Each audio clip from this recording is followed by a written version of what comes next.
Hello friends, अस्सलाम वालेकुम। मैं आपका दोस्त आपका वेशदाम से, और मैं उम्मीद करता हूँ सब दोस्त ठीक ठाक होंगे, खैरियत से होंगे। अल्हम्दुलिल्लाह मैं भी ठीक ठाक हूँ। फ्रेंड्स, आज का जो हमारा टॉपिक है, प्रवासी कबूतर के जिस्म में पानी उतर जाता है, उसका क्या इलाज है, कैसे इलाज करना है, तो वो इंशाल्लाह मैं आपको कंप्लीट बताऊँगा। 2 देसी इलाज हैं वो मुकम्मल बताऊँगा कि जिस कबूतर के जिस्म में पानी उतर जाता है उसकी पहचान कैसे करते हैं, कैसे पता चलता है कि कबूतर के जिस्म में पानी उतर गया है, वो सूजस आ गई है, उसमें सूज गया है वो कबूतर, तो उनका कैसे इलाज करना है।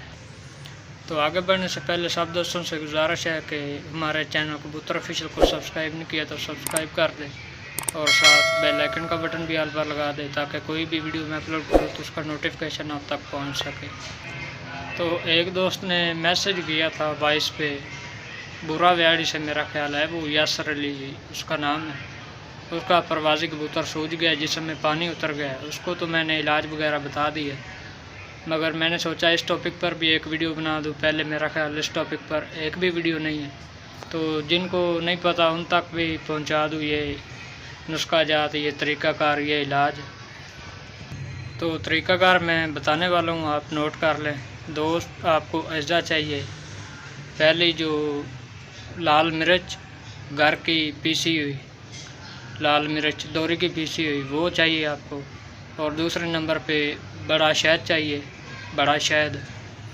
तो इनको इस्तेमाल अलग-अलग करना है। एक आपने इस्तेमाल करना है, या लाल मिर्च कर लें घर की दोरी की पीसी हुई, या फिर शहद कर लें। ये दोनों गारंटेड इलाज हैं। इससे सिर्फ एक ही बार देने से कबूतर का जो जिस्म में पानी उतरा होता है वो ख़त्म हो जाता है, सूख जाता है, और कबूतर इंशाल्लाह एक ही दिन में ठीक हो जाता है।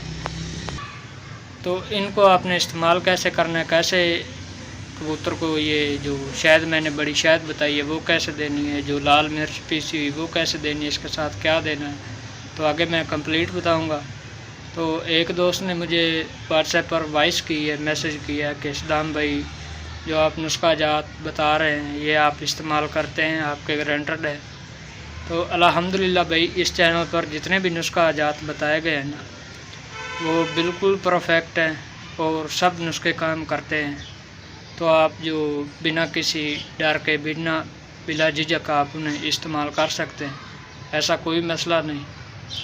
तो अल्हम्दुलिल्लाह मैं नुस्खा जात बिल्कुल फ्री में बताता हूँ, ना किसी से कोई पैसा वगैरह लेता हूँ, और ना ही मुझे कोई पैसे का लालच है। तो चलते हमारे टॉपिक की तरफ। देखें, जो मिर्ची है ना, मिर्ची वो आपने काली मिर्च के बराबर लेनी है, दोरी की पीसी हुई। लाल मिर्च दोरी की पीसी हुई काली मिर्च के बराबर, उसकी आपने गोली टाइप सी बना लेनी है। और सुबह फास्ट टाइम 7-8 बजे कबूतर का पोट वाश करके, कबूतर का पोट आपने बिल्कुल खाली कर देना, उसकी खुराक वगैरह निकाल लेनी है, जो भी उसने बिदाम है उसके अंदर या फिर दाना वगैरह, तो वो आपने निकाल के बिल्कुल साफ़ करके काली मिर्च के बराबर लाल मिर्च जो पीसी हुई है उसकी गोली बनाकर आपने कबूतर को देनी है। और चाहो तो आप कबूतर को उस टाइम उड़ा भी सकते हो। अगर नहीं आपने उड़ाना, आपका दिल नहीं मानता, तो आप फिर कबूतर को धूप पर रख दें।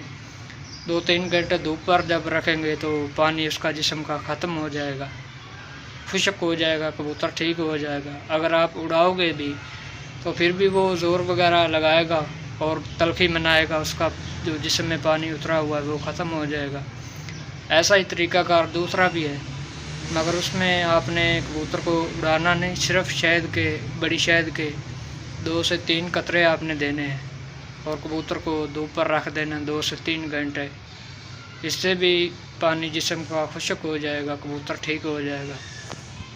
तो जिस्म में पानी ये उतरता कैसे है वो भी मैं आपको बताता हूँ, क्या मसला होता है। देखें, जिन कबूतरों को पानी पहली बार देते हैं उनको आप कोशिश करें कि छोटी इलायची का पानी बना कर दें। उनके 2-3 बीज के दाने लें, उनको पीस लें हल्का सा, और जितना पानी आपने कबूतर को देना है, 10 ml देना है, 15 देना है, उस पानी में वो बीज डाल के पानी को पका लें और ठंडा करके वो पानी कबूतर को देकर उड़ाएं। उनसे कबूतर के जिस्म में पानी नहीं उतरेगा। और दूसरा एक और तरीक़ाकार है पानी देने का, वो भी बिल्कुल सिंपल है। छोटी शहद हो या बड़ी शहद हो, तो पानी में 2-3 कतरे मिलाकर, अगर 10 सीसी पानी में 2-3 कतरे छोटी शहद या बड़ी शहद के मिलाकर देंगे और आप उड़ाओगे कबूतर को, तो उससे भी कबूतर के जिस्म में पानी नहीं उतरेगा। ये 100% गारंटेड है। तसल्ली वाली बात मैंने आपको बता दी है, ऐसा तरीक़ाकार आपको कोई भी नहीं बताएगा।